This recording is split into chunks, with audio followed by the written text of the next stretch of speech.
Hello and welcome to the Election Corner on One Man Think Tank. Today I wanted to go back and talk about Florida because it might not be as red as we all thought it was. Thanks to this amazing map by MCI Maps, you can find him on Twitter at MCI Maps, we have a very good breakdown of how turnout was for the 2020 election in Florida. As you can see, Florida, much like the rest of the nation, had a very large voter turnout, 77%. And of course, everyone assumed that would be good for the Democrats. Now, keep in mind, Donald Trump won the state, and Republicans gained 2 seats. One down here in the southern tip, and I think a second in the southern tip, but I'm not sure off the top of my head. Now, we assumed, of course, that meant, massive turnout in key Democratic areas, namely the major urban areas. And if you can't tell, they're the parts that are in the warmer colors on this map. Warmer colors are bad, and that explains a lot of what happened. As you can see, the huge stretch running, so right here you have the Miami area. Here you've got the St. Petersburg, Tampa area. I believe this is the Orlando area, and this is the Jacksonville area. And also you can see Tallahassee over here. Low turnout compared to the rest of the state. In the key areas, Democrats needed higher turnout.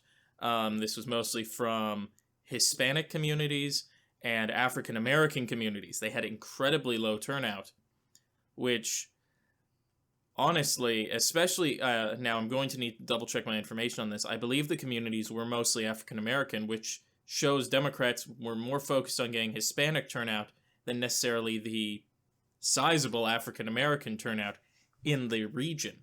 Now, here's where it gets interesting. When we look at this, it actually has very good news for the Democrats. It means we kind of know where Republican turnout caps out at.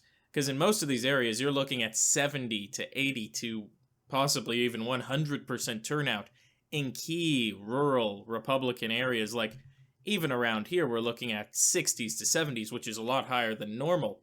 So we know, based on the numbers, to give you an idea, Donald Trump got, I believe, around 5,670, not 5,000, 5,660 and 670,000-ish votes, while Joe Biden got about 5.3 million. No, I didn't do that for Trump. Trump got about 5.6 million, Biden got about 5.3 million.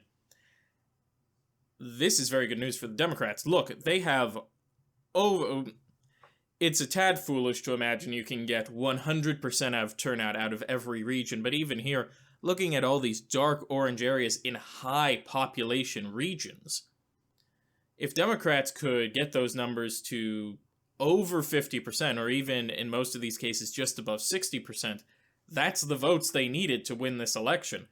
They only needed 300,000 more votes, and as I went over in my video on why the GOP needs Trump, if Trump basically gave the GOP roughly a 10% increase. That was the Trump effect across all states. Trump support looked like it increased GOP turnout by around 10%. Take that away, and Democrats would have won Florida. So what we're also learning is if Democrats had, let's say, devoted more time to turning out these key areas, which, at least theoretically, would have shown up to vote for them, that would have flipped the state. I'm guessing, because that remaining about 23-ish percent accounts for almost 3 million votes. If Democrats got 10% of that missing vote to turn out, they don't just win the state, they dominate in the state. So Florida is far from being abandoned, and this is going to be really important going into 2022, where, of course, the Senate race is up for contention. Now, granted, Marco Rubio, the popular incumbent, is running, but there's some important things to note that we'll go over as we get a better idea of how things lay out. especially if Marco Rubio is challenged from the right. If he gets a strong right-wing challenge, whether it's in the form of a primary or in the form of a general election third-party candidate, that'll tank him. And Democrats can focus on driving out these areas. Hypothetically, even with Marco Rubio's numbers, he never was far and away, like, we're not looking at a gulf of 20 points here. We're looking at if Democrats can get this turnout they had in 2020 with 10% on top by just focusing on these areas, Marco Rubio is in extreme danger. So keep your eyes on Florida, folks. It could still be very interesting.